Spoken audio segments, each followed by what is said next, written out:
ان کے دو اعلیٰ حضرت ہیں. ایک اعلیٰ حضرت ہیں احمد صاحب بریلوی صاحب جو 1921 میں فوت ہوئے، اور دوسرے اعلیٰ حضرت ہیں پیر میر علی شاہ صاحب گولڈوی جو 1937 میں فوت ہوئے. یہ دونوں اعلیٰ حضرت انہوں نے اپنی کتابوں میں چشتی رسول اللہ کو انڈورس کیا. کس طرح؟ اعلیٰ حضرت نے فتاوی رضویہ میں ایک کتاب کی تعریف کی 7 سنابل، اور یہ کہا کہ یہ رسول اللہ کی بارگاہ میں مقبول ہے. اس میں چشتی رسول اللہ نکل آیا.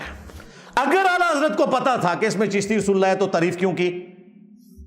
اور دوسری بات، وہ تو کہہ رہے ہیں رسول اللہ صلی اللہ علیہ وآلہ وسلم نے خواب میں آ کے بتایا کہ میری بارگاہ میں یہ مقبول ہے کتاب، تو کیا نعوذ باللہ نبی الاسلام کا علم غیب بھی جو تم نے عقیدہ کلیم کیا ہوا تھا وہ تو تم نے خود ہی ختم کر دیا؟ پھر چلیں بزرگوں کو نہیں پتا چلا، نبی الاسلام کو بھی نہیں پتا چلا کہ میں اس کتاب کی تعریف کر رہا ہوں جس کے اندر چشتی رسول اللہ لکھا ہوا ہے.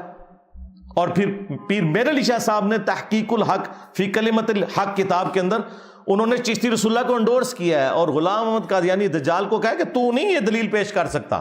یہ بزرگوں کی خاص حالت ہوتی ہے، ان کے لیے یہ بات ہے، تمہارے لیے یہ دلیل نہیں بن سکتی. مان کے گئے ہیں. ان لوگوں کے قلم کی سیاہی تو ابھی خشک نہیں ہوئی. گولڈا شریف میں قلمی نسخے پڑے ہوئے ہیں پیر میر علی شاہ صاحب کے، جی ہاں، بریلی شریف میں اعلیٰ حضرت کے قلمی نسخے پڑے ہوئے ہیں. تو یہ کیسے جان چھڑاؤ گے؟ اور سب سے بڑھ کر رسول اللہ پہ جھوٹ باندھا ہے تم نے کہا نبی الاسلام کی بارگاہ میں یہ کتاب مقبول ہے. اور بخاری مسلم دونوں میں حدیث ہے، مولا علی علیہ السلام کہتے ہیں کہ نبی الاسلام نے فرمایا تھا دیکھنا میری طرف کوئی ایسی بات منسوب نہ کرنا جو میں نے نہیں فرمائی، ورنہ ایسا شخص اپنا مقام جہنم میں دیکھ لے. آپ اس کو معمولی سمجھ رہے ہیں؟ رسول اللہ کے اوپر جھوٹ باندھنا صلی اللہ علیہ وآلہ وسلم. بخاری مسلم میں یہ حدیث ہے، مولا علی علیہ السلام جنگ صفین سے جب واپس آ رہے تھے تو خوارج کے خلاف قتال کرنے کے لیے نہروان کی جانب جا رہے تھے، تو انہوں نے اپنے ساتھیوں کا موریل بلند کرنے کے لیے کہا، ایک حدیث انہوں نے بیان کرنی تھی، اور وہ حدیث تھی کہ مخلوق کے بہترین لوگ ہوں گے جو خوارج کو قتل کریں گے، کیونکہ خوارج کلمہ گو تھے، لمبی نمازیں تھیں. تو بعض صحابہ اکرام کو ہوا کہ اتنے حاجی نمازی لوگوں کے خلاف ہمیں قتال کرنا پڑ رہا ہے. تو پھر مولا علی نے ان کو سمجھایا کہ بھئی اللہ کے نبی نے فرمایا تھا کہ تم اپنی نمازوں کو ان کے سامنے حقیر سمجھو گے، وہ قرآن پڑھیں گے لیکن حلق سے نیچے نہیں اترے گا.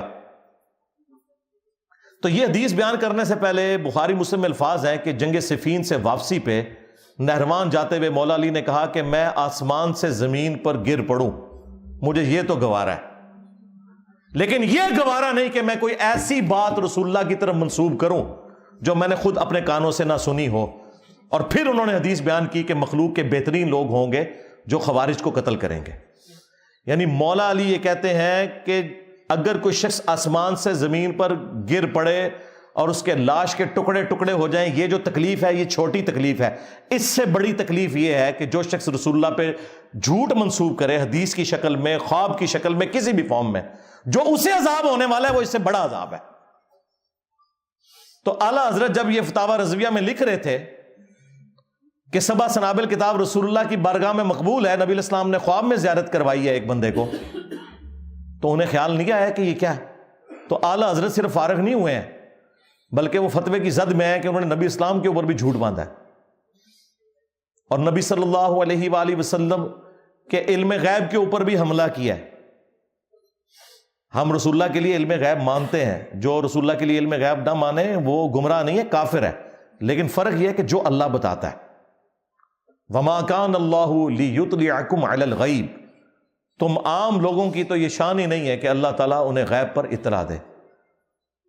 وَلَٰكِنَّ اللَّهَ يَجْتَبِي مِن رُّسُلِهِ مَن يَشَاءُ، بلکہ اللہ تعالیٰ چاہتا ہے اپنے رسولوں میں سے جسے چاہے چن لیتا ہے، ان کے اوپر غیب کھولتا ہے، انہیں غیب کی خبریں دیتا ہے اور وہ آگے امتوں تک پہنچاتے ہیں. تو نبی اسلام کے اوپر بھی جھوٹ باندھا ہے.